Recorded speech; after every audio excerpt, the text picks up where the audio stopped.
To stay updated, subscribe to TJA Academy. बिस्मिल्लाहिर्रहमानिर्रहीम। तो बच्चों, आज हम डिस्कस करने जा रहे हैं, आज का हमारा टॉपिक है अनएम्प्लॉयमेंट। तो सबसे पहले हम इसकी डेफिनेशन को समझते हैं कि अनएम्प्लॉयमेंट है क्या। देखें, किसी भी कंट्री की एक पॉपुलेशन होती है जो उसका एक बहुत इम्पॉर्टेंट रिसोर्स होता है। अब इस पॉपुलेशन में जो लोग शामिल होते हैं वो फ्रॉम एज 0 टू जितनी भी उसकी मैक्सिमम एज है, वो जितने भी लोग उन तमाम उस लिमिट में मौजूद हैं वो सब का सब पॉपुलेशन है, ह्यूमन रिसोर्स जितनी भी है। अब होता क्या है कि अगर हम देखें पॉपुलेशन में से अबव 15 पॉपुलेशन में से जितने लोग अबव 15 हैं ये कहलाएंगे अबव 15 वर्किंग एज पॉपुलेशन।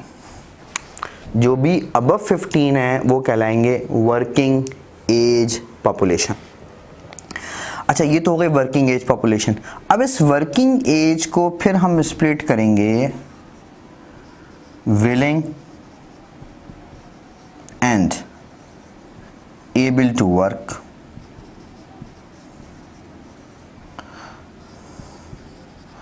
और दूसरी तरफ हमने कहा नॉट विलिंग और नॉट एबल और बोथ टू वर्क। मीन्स दूसरी तरफ या तो नॉट विलिंग टू वर्क या नॉट एबल टू वर्क या not willing and not able to work.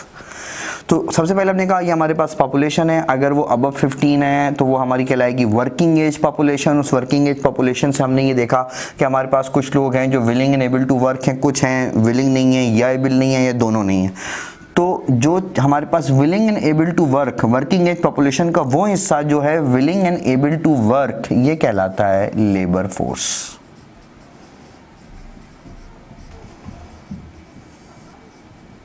ये आपके पास कहलाएगा क्या, लेबर फोर्स।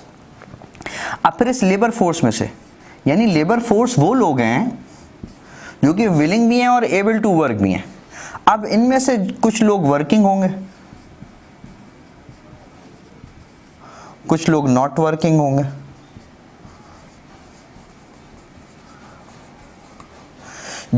इस लेबर फोर्स में से जो वर्किंग है ये कहलाएंगे एम्प्लॉयड और ये कहलाएंगे अनएम्प्लॉयड। ये कहलाएंगे अनएम्प्लॉयड। तो इसका मतलब एक बात तो क्लियर हो गई है, हर काम ना करने वाला आदमी या इंडिविजुअल अनएम्प्लॉयड नहीं है। क्यों? क्योंकि उस अनएम्प्लॉयड सिर्फ वही है जो willing and able to work है और उसको काम नहीं मिल पा रहा। लेकिन ऐसे बहुत सारे लोग अभी हम देख सकते हैं, बहुत सारे लोग मौजूद हैं जो कि या तो विलिंग नहीं है या एबल नहीं है या दोनों नहीं है, तो वो हमारी लेबर फोर्स का ही हिस्सा नहीं है। तो जो लोग हमारी लेबर फोर्स का हिस्सा नहीं है उनका काम ना करना अनएम्प्लॉयड काउंट नहीं होगा। तो ये तो थी मेन बेसिक डेफिनेशन कि वर्किंग एज पॉपुलेशन में से भी आप निकालेंगे लेबर फोर्स जो कि willing and able to work हैं जितने लोग, और उस लेबर फोर्स में से जो लोग काम नहीं कर रहे हैं सिर्फ वो कहलाएंगे अनएम्प्लॉयड। बाकी इसके अलावा जितने लोग अगर इस कैटेगरी में लाई कर रहे हैं, यानी जो काम नहीं कर रहे हैं, वो अनएम्प्लॉयड नहीं कहलाएंगे। सिर्फ लेबर फोर्स का वो पार्ट जो कि काम नहीं कर रहा वो कहलाएगा अनएम्प्लॉयड। अच्छा, अब इसके साथ एक चीज होती है अनएम्प्लॉयमेंट रेट।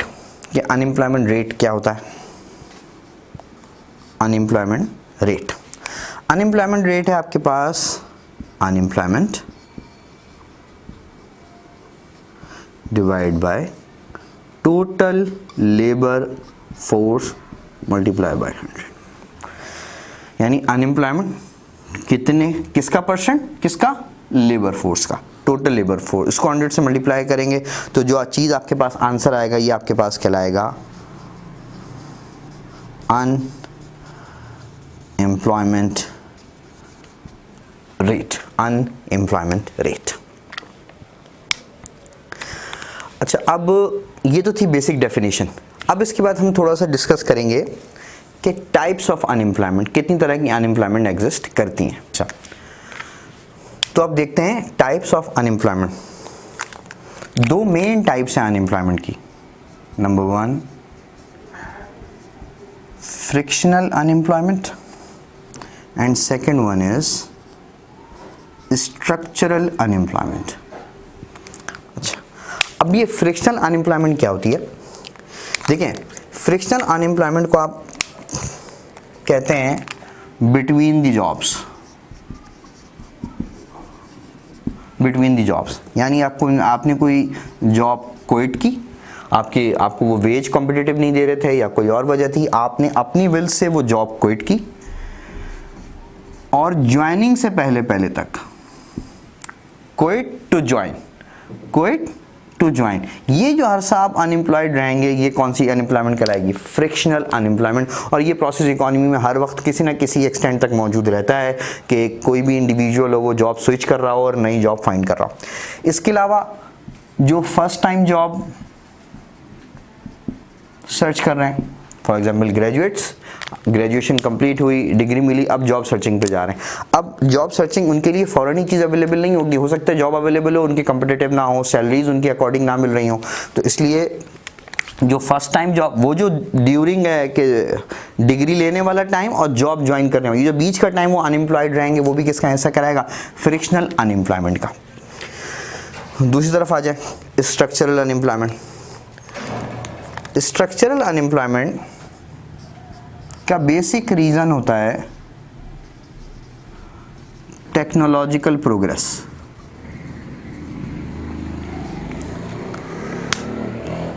टेक्नोलॉजिकल प्रोग्रेस जैसे ही आपको नज़र आती है, फॉर एग्जांपल एक टाइपिस्ट है जो बहुत अच्छा टाइपिंग का काम करता है, लेकिन कंप्यूटर के आने के बाद उसकी नीड ही नहीं रही।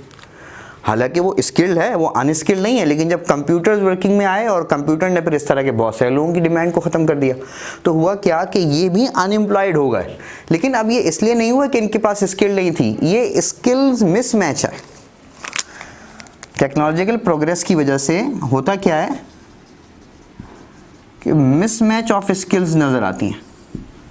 यानी एक इंडिविजुअल के पास एक हुनर है, एक स्किल है, लेकिन क्योंकि टेक्नोलॉजी प्रोग्रेस हो गई है, उस स्किल की डिमांड नहीं रही, तो वो क्या हो जाता है? अनएम्प्लॉयड। इस तरह की जो अनएम्प्लॉयमेंट है वो कहलाती है स्ट्रक्चरल अनएम्प्लॉयमेंट।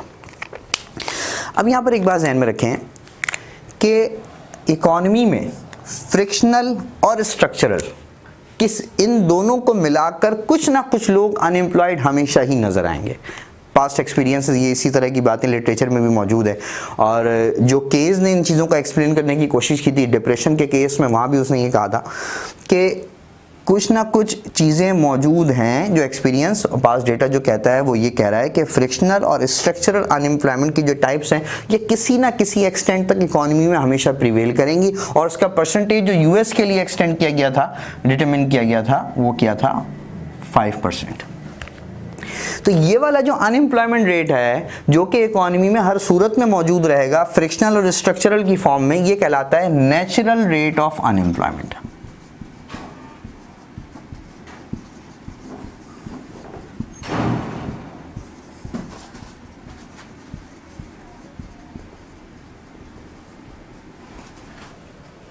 ये कहलाएगा natural rate of unemployment.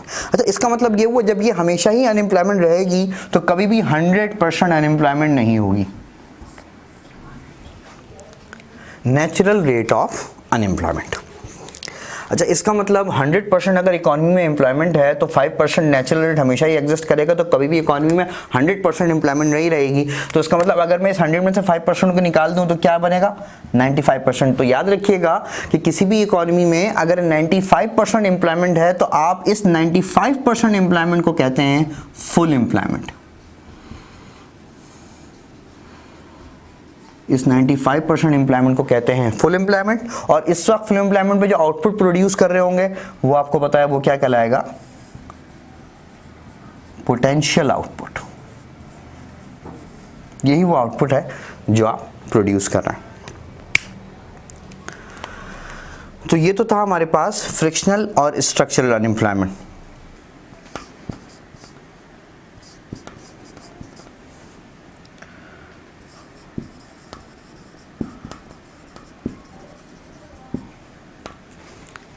Frictional और स्ट्रक्चरल अनएम्प्लॉयमेंट के बाद एक और इम्पॉर्टेंट टाइप है सिक्लिकल अनएम्प्लॉयमेंट। अच्छा, जैसे हम एग्रीगेट डिमांड एग्रीगेट सप्लाई के मॉडल में देख चुके हैं कि आपके पास long run aggregate supply, short run aggregate supply, aggregate demand,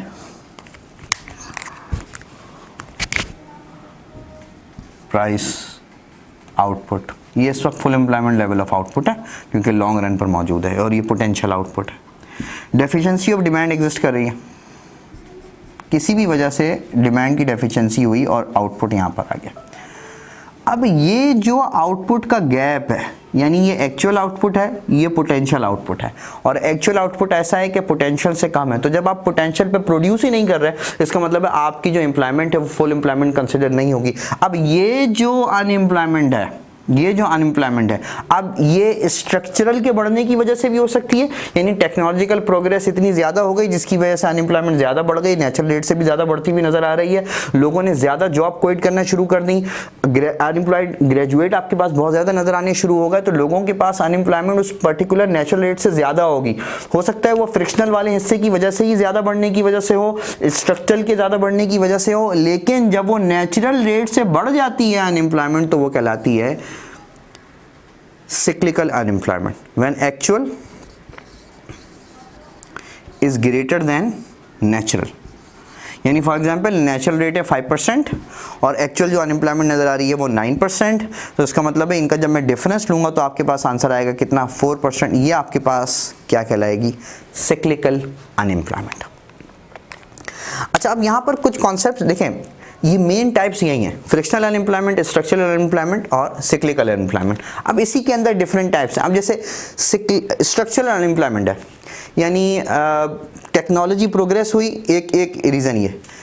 कुछ चीज़ें होती हैं जो सीज़न बेस्ड होती हैं, सीज़न आई और चली गई, तो सीज़न का आना एम्प्लॉयमेंट को बढ़ा लेगा और सीज़न का चला जाना एम्प्लॉयमेंट को क्या कर देगा, कम कर देगा। वो जो सीज़न का चला जाना है वो भी बेसिकली स्ट्रक्चरल का ही हिस्सा है, क्योंकि अब उनकी डिमांड नहीं रही सीज़न के जाने के बाद। तो इस तरह की अनएम्प्लॉयमेंट बुनियादी तौर पर वो स्ट्रक्चरल ही है, लेकिन जो सीज़न बेस्ड है वो कहलाएगी सीजनल अनएम्प्लॉयमेंट।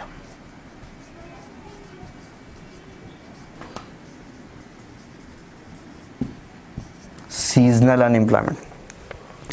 इसी तरीके से फॉर एग्जांपल जैसे हमने देखा था फ्रिक्शनल अनएम्प्लॉयमेंट में ही कुछ लोग अपनी मर्जी से जॉब क्विट कर रहे हैं और नई जॉब सर्च कर रहे हैं। बीच का जो टाइम पीरियड है 3 वीक्स, 4 वीक्स, 1 मंथ, जितना भी, वो अनएम्प्लॉयड है। अब किसी ने उनको फोर्स तो नहीं किया ना, जब उनको फोर्स नहीं किया, वो अपनी मर्जी से क्विट कर कर जॉब ढूंढ रहे हैं और उसके दरमियान जो अनएम्प्लॉयड है, इसका मतलब है ये एक ऐसी अनएम्प्लॉयमेंट है जो कि बाय फोर्स नहीं है, उनकी अपनी विल से है। तो इस तरह की कहलाती है वॉलंटरी अनएम्प्लॉयमेंट। वॉलंटरी अनएम्प्लॉयमेंट क्योंकि उनकी अपनी विल है, किसी ने बाय फोर्स नहीं किया। लेकिन अगर स्ट्रक्चरल अनएम्प्लॉयमेंट पे आ जाएं, सीजन खत्म होने की वजह से जो अनएम्प्लॉयड हो गई, टेक्नोलॉजिकल प्रोग्रेस के होने की वजह से जो अनएम्प्लॉयमेंट हो गई है, वो विलिंग नहीं है लोग उसके लिए कि हाँ हमें अनएम्प्लॉयड कर दिया जाए, हम हमारी जॉब हमसे खत्म कर, नहीं, वो अनएम्प्लॉयड हुए हैं स्किल्स के मिसमैच होने की वजह से, सीजन के ख़त्म होने की वजह से, कॉस्ट कटिंग की वजह से, डिप्रेशन की वजह से, किसी भी वजह से। तो जब इस तरह की अनएम्प्लॉयमेंट होती है जो जिसमें उनकी विल शामिल नहीं होती, वो कहलाती है इनवॉलंटरी अनएम्प्लॉयमेंट। Involuntary unemployment. तो आपके पास हमने देखा कि 3 हमारे पास मेन है, फ्रिक्शनल, स्ट्रक्चरल। इन दोनों को मिलकर कुछ ना कुछ अमाउंट हमेशा इकोनॉमी में एग्जिस्ट करता है, जिसको हमने नाम दे दिया नेचुरल रेट ऑफ अनएम्प्लॉयमेंट। और नेचुरल रेट निकालने के बाद अगर लेबर फोर्स एम्प्लॉयड है सारी, नेचुरल रेट निकालने के बाद, तो वो कहलाएगी हमारे पास फुल एम्प्लॉयमेंट। अगर अनएम्प्लॉयमेंट रेट उस नेचुरल रेट से भी बढ़ जाता है, तो उसका रीज़न कोई सा भी हो सकता है। उसका रीज़न फ्रिक्शनल के ज़्यादा होने की वजह से, स्ट्रक्चरल के ज़्यादा होने की वजह से, डेफिशिएंसी ऑफ डिमांड की वजह से, किसी भी वजह से, तो वो जो ज़्यादा वाला पार्ट है वो क्या कहलाएगा, सिक्लिकल अनएम्प्लॉयमेंट। फिर इसी में हमारे पास टाइप्स मौजूद है। जो लोग अपनी विल से अनएम्प्लॉयड हैं, यानी बिटवीन दी जॉब मौजूद है, जैसे हमने फ्रिक्शनल की, वो वॉलंटरी होंगे। जो बाय फोर्स अनएम्प्लॉयड हैं, जिस तरह अभी कोविड-19 के सिलसिले में बहुत सारे लोगों को फायर किया गया, तो वो वॉलंटरी अनएम्प्लॉयमेंट तो नहीं है, वो इनवॉलंटरी अनएम्प्लॉयमेंट है। इसी तरीके से सीजन आना किसी चीज़ का, सीजन का चले जाना, उस वक्त जो अनएम्प्लॉयमेंट है वो क्या कहलाएगी, सीजनल अनएम्प्लॉयमेंट। अब हम आगे इसके डिस्कस करने जा रहे हैं इसके कुछ कॉजेस, कि किन वजूहात की वजह से इकॉनमी में इस तरह की अनएम्प्लॉयमेंट एग्जिस्ट करती है। तो अब हम डिस्कस करते हैं हमारे पास causes of unemployment. Number 1, lack of capital stock. देखें कैपिटल स्टॉक की डेफिनेशन हम पहले देख चुके हैं। कैपिटल स्टॉक क्या है? मैन मेड्स वो चीज़ें हैं जो कि किस लिए इस्तेमाल हो? फर्दर प्रोडक्शन के लिए। अब होता क्या है कि जो हाईली पॉपुलेटेड कंट्रीज़ हैं जैसे पाकिस्तान है, इंडिया है, बांग्लादेश है, इंडोनेशिया है, ये जो हाईली पॉपुलेटेड कंट्रीज़ हैं इनके साथ प्रॉब्लम यह है कि इनके यहाँ कैपिटल स्टॉक उतनी स्पीड से नहीं बढ़ता जिस स्पीड से लेबर फोर्स बढ़ रही होती है। तो इसका मतलब लेबर फोर्स इंडिविजुअली तो यार कोई काम नहीं कर सकता जब तक कुछ ना कुछ कैपिटल एक्यूमुलेशन मौजूद ना हो। तो होता क्या है कि कैपिटल स्टॉक मौजूद ना हो, तो जब तक कैपिटल स्टॉक ज़्यादा स्पीड से या कम से कम उतनी ही स्पीड से ना बढ़े जिस स्पीड से लेबर फोर्स बढ़े, तो इसका मतलब है आप उनको एंगेज नहीं कर सकते। तो इकोनॉमी में क्या नज़र आनी शुरू होती है? अनएम्प्लॉयमेंट नज़र आनी शुरू होती है। किसकी वजह से? कैपिटल स्टॉक की कमी की वजह से। Number 2, capital intensive technology. जिस तरह आपने गवर्नमेंट जो कैपिटल गुड्स होते हैं, जो मशीनरीज होती हैं, जो टेक्नोलॉजी होती हैं, उनकी इंपोर्ट्स पे बहुत ज़्यादा बेनिफिट्स दे रही होते हैं, सब्सिडाइज जो इंपोर्ट्स होती हैं टेक्नोलॉजी की और कैपिटल की। इसी तरह अगर कैपिटल कोई गुड एक्सपोर्ट की जा रही है कैपिटल बेस जिसमें, तो उसमें आपको रिबेट दिया जा रहा होता है, सब्सिडी दी जा रही होती है। तो ऐसी सूरत में capital intensive technology relatively cheaper हो जाती है किसके मुकाबले में? देन लेबर इंटेंसिव के। तो फिर लोग बोलते हैं कि ज़्यादा लेबर क्यों इस्तेमाल करें, हम इस तरह की टेक्नोलॉजी यूज़ कर सकते हैं, इंपोर्ट कर सकते हैं, कॉस्ट भी कम आएगी और हम रिलेटिवली ज़्यादा अच्छी एफिशिएंट आउटपुट भी प्रोड्यूस कर सकते हैं। तो कैपिटल इंटेंसिव टेक्नोलॉजी का यूज़ भी अनएम्प्लॉयमेंट को कॉज करता है। नीचे आ जाएं। अच्छा, लेबर को ज़्यादा इस्तेमाल करने का एक और प्रॉब्लम वो क्या है? Rigid protective labour legislation. जो लेबर लॉज होते हैं उसमें ऐसा हो जाए तो आपको ये करना पड़ेगा, ऐसा हो जाए तो ये करना पड़ेगा, ये इंसेंटिव्स हैं, ये इंसेंटिव मशीन्स के लिए नहीं है। वैसे नहीं है, ऐसी बात है, उसकी ऑपरेशन के कुछ रूल्स हैं, हाईली पॉल्यूशन क्रिएट ना हो, ज़्यादा कार्बन डाइऑक्साइड इमिट ना कर रही हो, इस तरह की कुछ चीज़ें मौजूद हैं जिसमें कार्बन एमिशन टैक्स भी लगाती है गवर्नमेंट कि अगर कोई आप ऐसी प्रोडक्शन कर रहे हैं जिससे एनवायरनमेंट ज़्यादा ख़राब हो रहा है तो उस पर भी टैक्स लगता है, लेकिन वो रिलेटिवली बेयरेबल होता है देन ये जो रिजिड लेबर लॉज होते हैं, क्योंकि इसमें वायलेशन की सूरत में ज़्यादा चीज़ें बेयर करनी पड़ती हैं। ये भी एक क्या कहते हैं रीज़न समझ लें कि कैपिटल इंटेंसिव टेक्नोलॉजी का एक रीज़न ये भी होता है जो लेबर लॉज होते हैं। और उसके बाद लैक ऑफ इंफ्रास्ट्रक्चर। अगर आप कहीं पर भी चाहें, जैसे डेवलपिंग इकॉनमीज़ हैं जिनमें इंफ्रास्ट्रक्चर की कमी होती है, चीज़ें डेवलप उतनी ज़्यादा नहीं होती, तो उस वक्त होता क्या है कि अगर कोई भी बिजनेसमैन कोई प्लांट या कोई चीज़ लगाने की कोशिश करता है तो हर जगह इंफ्रास्ट्रक्चर अवेलेबल नहीं है, कहीं रोड्स अवेलेबल नहीं है, टेलीकम्युनिकेशन नहीं है। अभी भी आप कश्मीर या उससे ऊपर की साइड पर चले जाएं, पीर सुहाबा की साइड पे चले जाएं, तो वहाँ आप देखेंगे कि वहाँ टेलीकम्युनिकेशन नहीं है। वहाँ जो टूरिस्ट भी जाते हैं तो वो टूरिस्ट भी सिग्नल्स नहीं होते उनके पास, तो सिग्नल्स एग्जिस्ट ही नहीं करते, तो बिज़नेस कैसा होगा? तो इस तरह की बहुत सारी चीज़ें इंफ्रास्ट्रक्चर की लैकिंग की वजह से इकॉनमी में अनएम्प्लॉयमेंट कॉज होती भी नज़र आती है। अब हम डिस्कस करेंगे वो पॉलिसीज़ जिनके थ्रू हम अनएम्प्लॉयमेंट को क्या कर सकते हैं? कंट्रोल कर सकते हैं। तो अब हम डिस्कस करने जा रहे हैं पॉलिसीज़। देखें, हमने कुछ पॉलिसीज़ जो मेन जो पॉलिसीज़ हैं वो हम डिस्कस कर चुके हैं प्रीवियस लेक्चर्स में। जैसे हमारे पास है फिस्कल पॉलिसी, फिर हमने एक और पॉलिसी डिस्कस की मॉनेटरी पॉलिसी,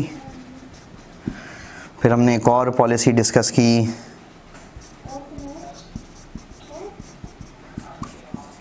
ट्रेड पॉलिसी। अच्छा, फिस्कल पॉलिसी के दो इंपॉर्टेंट टूल जो हम देख चुके हैं, कौन कौन से? Government expenditure and taxes. Monetary policy में हमने देखा था money supply and interest rate, और ट्रेड पॉलिसी में आपको पता है कि टैक्स हॉलीडे, रिबेट और सब्सिडी।